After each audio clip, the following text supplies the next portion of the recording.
Siema, tu Wahacz. Kia niedługo wprowadzi na rynek kolejne rozszerzenie swojej gamy samochodów elektrycznych, konkretnie model EV4, który pozycjonowany jest w segmencie C.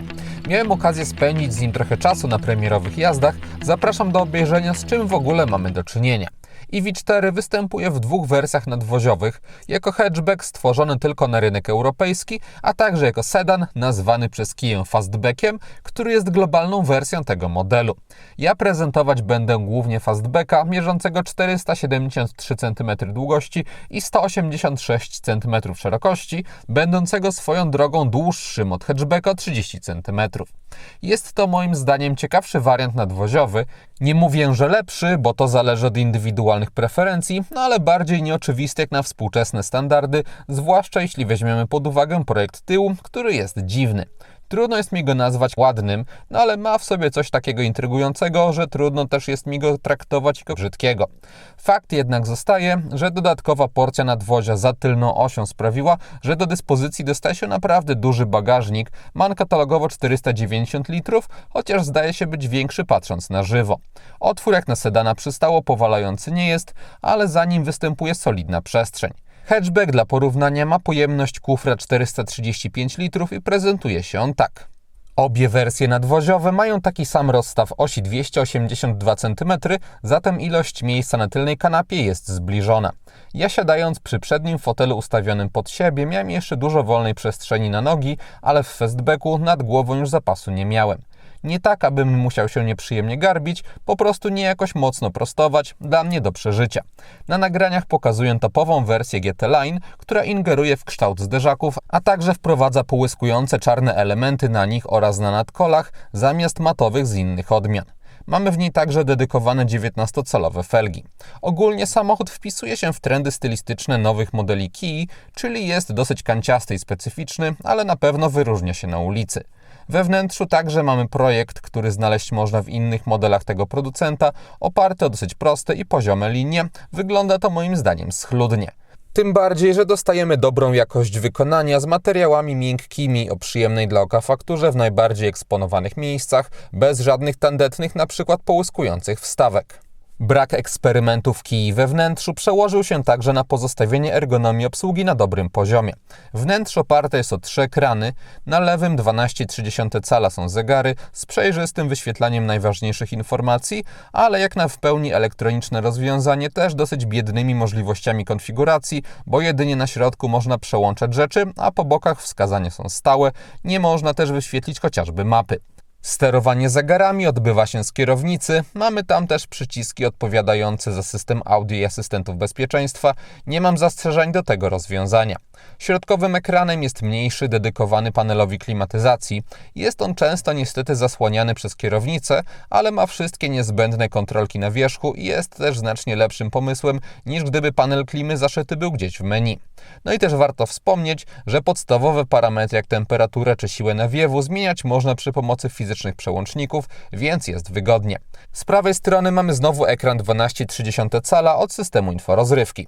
System ten oczywiście obsługuje język polski i może mieć normalny motyw bez inspiracji Avengersami, ale tak jak widzicie ustawienia były w autach testowych i już ich nie zmieniałem. Tutaj także nie mam zastrzeżeń do sposobu obsługi, opierając się w dużej mierze doświadczenia z testów innych Kii z nim na pokładzie. Oprogramowanie ma dobrze pomyślany interfejs z możliwością personalizacji skrótów na ekranie domowym, a dodatkowo możliwością dzielenia tego ekranu wchodząc już w poszczególne moduły. Mamy także bezprzewodowe Android Auto i Apple CarPlay oraz dobrą szybkość działania, a w EV4 debiutuje możliwość wyszukiwania adresów i miejsc korzystając z Google Places. Sama nawigacja fabryczna jest dostarczana przez Kię, ale cele można wybierać z bazy tak jak na smartfonie. Za ładowanie odpowiadają 2 porty USB-C z przodu z możliwością ustawienia, aby jeden albo tylko ładował, albo też przesyłał dane, a także złącze 12V. Z tyłu mamy kolejne 2 USB-C umieszczone w wygodnym moim zdaniem miejscu w oparciach przednich foteli. Ogólnie wnętrze samochodu zrobiło na mnie pozytywne wrażenie, bo jest dobrze wykonane i obsługa nie stanowi problemu. Znane z innych modeli są także jednostki napędowe i wersje wyposażeniowe, które występują w EV4.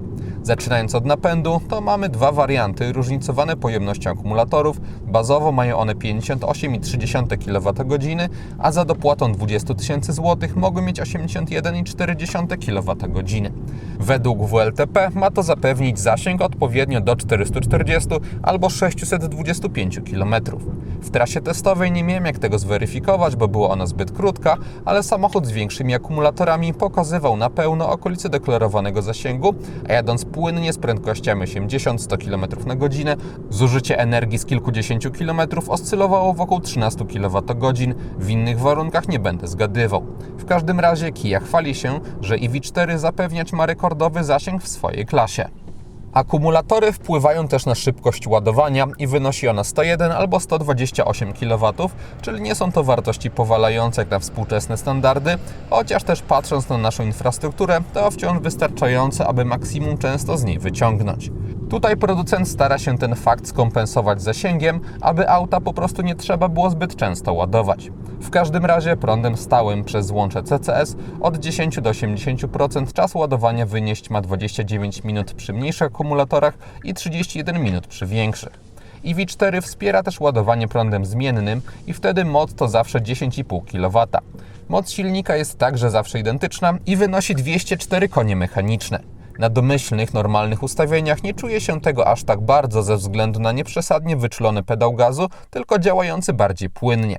Po mocniejszym wciśnięciu osiągi czy powtarzalność się jednak zgadzają i są odpowiednie jak na 200-konnego elektryka, a jak ktoś chce większej narowistości, to pojawia się ona w trybie sportowym. Auto wciąż nie jest wtedy brutalne, bo nie można zapominać, z jaką mocą mamy do czynienia. Osoby, które chciałyby czegoś więcej w tym modelu, w przyszłości będą mogły kupić wersję GT, będzie też wariant z napędem na 4 koła. Wersja, którą jeździłem, miała jednak ogólnie dosyć neutralny styl prowadzenia i 204 konie na przedniej osi są moim zdaniem adekwatną mocą jak na takie auto. Cennik Kii EV4 startuje od 173 900 zł za bazową wersję nazwaną R w nadwoziu hatchback, która zawiera według mnie już wystarczające wyposażenie, aby takie auto móc użytkować ze światłami LED, czujnikami parkowania, największymi oferowanymi ekranami czy aktywnym tempomatem. Później mamy droższe o 12 000 zł Earth, która jest zarazem wyjściową odmianą przewidzianą dla fastbacka i tam dochodzi trochę asystentów bezpieczeństwa czy podgrzewane fotele i kierownica. Dla mnie jest to najrozsądniejsze wcielenie dla EV4, tym bardziej, że tutaj jeszcze można wybrać mniejsze akumulatory, a Business Line i GT Line znajdujące się wyżej w cenniku, je już zestawić można tylko z większymi. Business Line droższy o kolejne 12 000 zł, to już naprawdę solidne wyposażenie z chociażby wyświetlaczem head-up, elektryką klapy bagażnika, elektryką też fotela kierowcy czy pompą ciepła. Z kolei GT Line wprowadza już w zauważalnej części bajery, jak system audio Harman Kardon, wentylację foteli czy elektrykę z pamięcią tego kierowcy, więc jest to propozycja dla entuzjastów modelu. Warto jeszcze dodać, że hatchback jest produkowany na Słowacji, a sedan w Korei i nad nim wisi groźba nadchodzących zmian w prawie, w myśl których auta objęte cłami spoza naszego kontynentu nie będą kwalifikować się na dopłaty.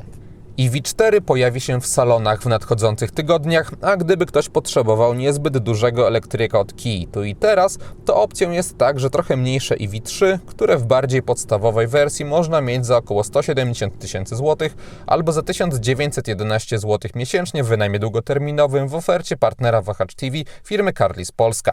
Taką ratę można uzyskać przy 4-letnim okresie wynajmu oraz rocznym limicie kilometrów 20 000, a widzowie kanału wpisując w uwagach do zamówienia Wahacz Free mogą mieć darmowe podstawienie takiego EV3 albo innego wybranego auta pod wskazany adres. Link jest w opisie filmu. Podsumowując, Kia EV4 zapowiada się na ciekawą propozycję dla osoby, która chce mieć praktycznego elektryka, rozsądnego pod kątem przestrzeni we wnętrzu czy sposobu obsługi, ale nie chce zarazem, by był to kolejny crossover. Bo tutaj pod specyficznymi liniami nadwozia kryje się po prostu funkcjonalny samochód.